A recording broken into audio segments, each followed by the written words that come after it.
drinking water, frequent water line breaks, and deteriorating roads causing significant repair costs for our citizens. How do you plan to address these infrastructure challenges? Considering the current state, what steps will you take to both improve our infrastructure and make the town attractive to new businesses? I kind of feel like I just touched on that. They do touch a little bit, but they have each one of these have specifics that they touch on too. So similar to the first question or the previous question, the plan that we've had and the grant funding that we've acquired and the grant funding will continue to acquire will address those problems. Again, it's a strategic plan that we've been doing over time, addressing what needs to be fixed now, what we can get taken care of. That's the bigger issues, and work our way down to the smaller ones until they're all taken care of. Our water superintendent and our water department is excellent at planning. They're financially and fiscally responsible. They know what they're doing and they know how to plan. We're currently planned 4 years ahead, and we see ourselves completing this project, like I said, in 2029. That's a lot of work to get done in 8 years. That's probably what the amount of work that we've done in 4 is probably the equivalent to the amount of work that usually gets done in 15. And to do another same amount, you're looking at 30 years of infrastructure repair and rebuild and all that stuff in 8 years. That's an incredible feat. And I'm very proud of what we've done so far, because it's a lot. And where we're gonna go and have this done in another 4 years is amazing to me, because of the state it was in versus the state it is now. The state it'll be is it's night and day. Mm-hmm.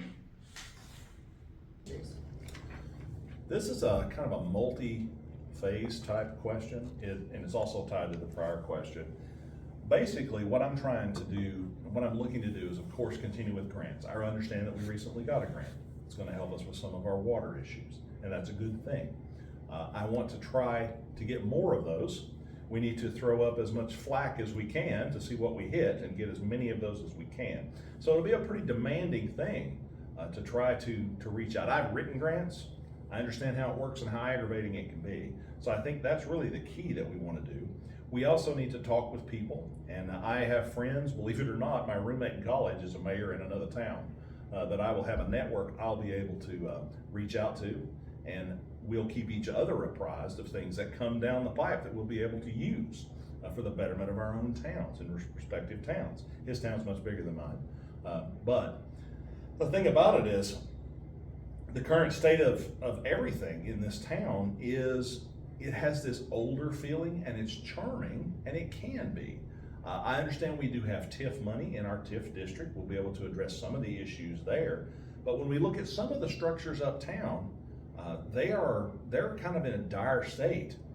And it's going to take probably more than TIF money to fix some of that stuff. I don't know that all of it's fixable, but what we can do is fix the downtown. Even if we had to do it with new structures and put the exterior facade to where it matches our downtown.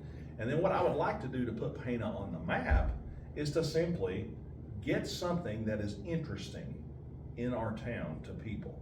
We used to be called the City of Roses because we had all the greenhouses. I don't know about you, but if there were like as many greenhouses as used to be here, that's something I would drive to see. Now, obviously that time has passed, but we have to focus on something that's going to bring outside interest. I'm a naturalist myself. I like environmental causes and issues, and I'm interested in that kind of stuff. And I don't know exactly what those things might be, but I think if we focus on our city museum that we have, give that a little bit more attention and work with that, it might be something that could attract some outside interest, because there's a lot of positive things in Pana. The bike trail is another good way that we're going to do that. And working with organizations like private citizens, I want to get a panel of private citizens to come in and talk about some things that we can do to improve Pana, much like Pana Pride, and do some of the same things, working with organizations like Pana Pride to just get these things moving and to make it better for everybody.